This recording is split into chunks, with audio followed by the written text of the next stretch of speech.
I'm Pamela Powell, film critic for the Daily Journal's Real Talk. Movies, everyone loves them. Opinions, everyone has them. But your opinion is the one that matters in reviewing films. That's what makes the Daily Journal's web series different. You become the critic for the newly released film. Now sit back and see if we agree on a film, or do we agree to disagree.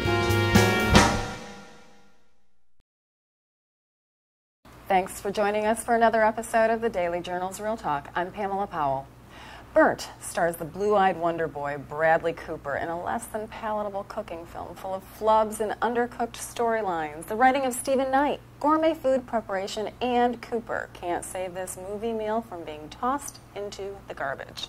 Here to talk with me about Burnt is Stefan Munigo from Flight 102 Wine Bar. Let's see if he agrees with me on this one.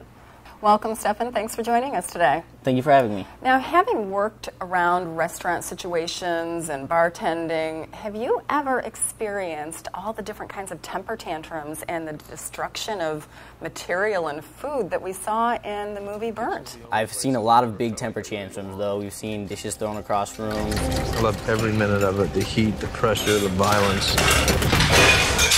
Interesting. Now, I was thinking that was way off base. I'm glad to see that at least that aspect of the film rang true. I did not like the film at all. The only thing I liked about it, the only saving grace to me was the food preparation aspect because it looked delicious. It was beautifully shot. Tell me what your thoughts were on the overall film. The acting was good, the cinematography was good, but the storyline, there was something off about it. Yeah, I'd say there was something really off, like there was absolutely no flavor whatsoever. It was so dull. I felt like Bradley Cooper dialed it in. I felt like I saw him reading off to the side some of the cue cards, especially when he was speaking French, which sounded beautiful coming out of Bradley Cooper, but it still just wasn't enough to make it a cohesive film, I thought. The other redeeming factor in it, other than the delicious food preparation, was Omar Sy. T'as appelé l'inspection sanitaire après avoir lâché des rats dans mon nouveau restaurant. Who played one of the sous chefs. He actually had a personality. He did have a personality. He plays a big part, and he's absolutely fantastic in this movie, I think. I thought it was an extremely dull and boring film, and Bradley Cooper was just a stereotypical, oh, look at me, aren't I cute, look at my smirk, and I have blue eyes. What do you think? It wasn't terrible for me. It wasn't a waste of my time. I wasn't going to get up and leave the theater. And I think we'll probably agree to slightly disagree then. Right. Does that sound like a good compromise? I think that's a good idea. All right, sounds good.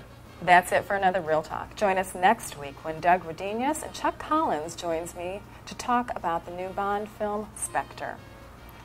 And Stefan, that's a wrap. Cheers.